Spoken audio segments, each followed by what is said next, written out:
it works in up and down. Okay, here's the point. I just wanted to show you a different picture. Remember I said I'm going to adjust it if the first 30 minutes turns out not to be the line as cleanly as I just demonstrated. In this case, the first 30 minutes held it on the bottom, right? Now it's rallied up.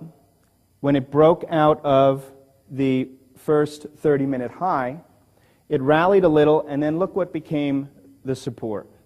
Now, support is not a price. Support is an area. If you change, and if you're looking at support, and a lot of the things that happens with traders, because we work with a lot of beginning traders, and they come to us and they say, yeah, but you know, Murphy's book said that the support was 59.67. Not 68, but 67. It doesn't work. I mean, it doesn't work that way. 67 may be the chart point, but you have to look at that chart point and as a trader figure out the area around that chart point that the market cares about. So here's an example where we broke out of the high of the opening range, and if you could see closely, you could see there's some little wicks that are coming back down into that opening range. Okay, it's an area. The fact is, again, if I can convince you that every day I know that there's a good chance that this thing, once it breaks out of that resistance, right? What happens when you break resistance? What do you then call it when you're above it? Support. Is it working? Yes. If it wasn't working, it wasn't support. Okay, but now that I know it's working, I can trade it. You trade within that range? No, I don't. I don't. Why? I don't want to. I'm not going to try and guess the high and the low here necessarily. Oh, in here? Oh yeah. Oh yeah. So here we break out, we consolidate, and that gives me the opportunity to then validate the fact that the opening range is working. I want to follow this one.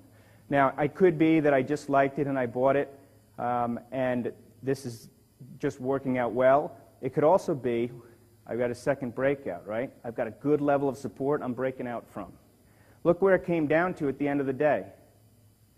Right down to the level of support that was created above the opening range.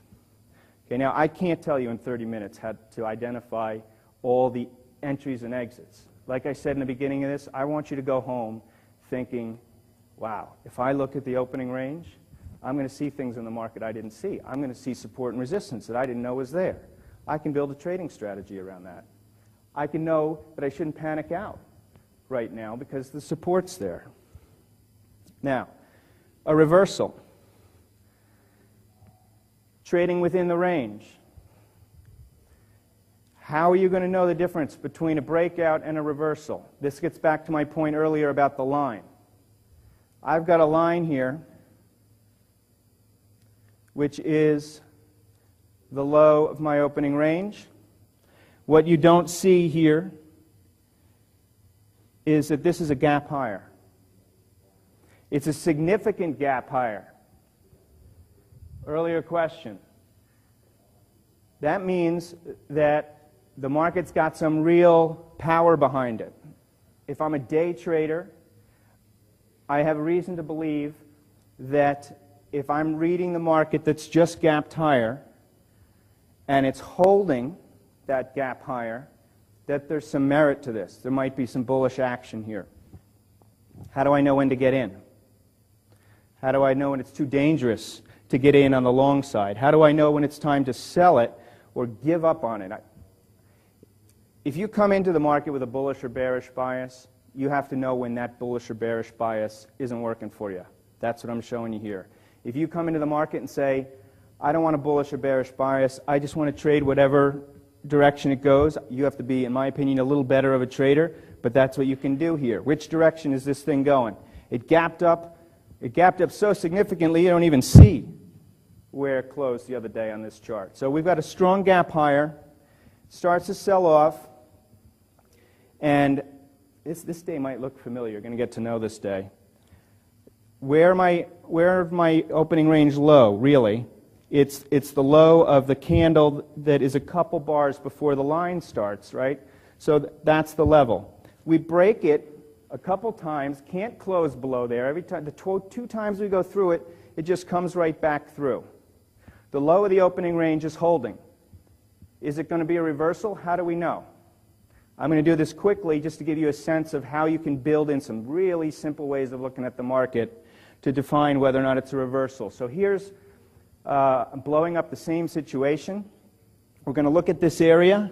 The first thing I can look at for a reversal is how am I doing relative to the last bar. If I'm above the high, I'm making some bullish progress. I'm making some bullish progress in an area of the market that I already anticipated might be a low. Now it's confirming that it might be a low. What else could I look at? What is this line, the second yellow line?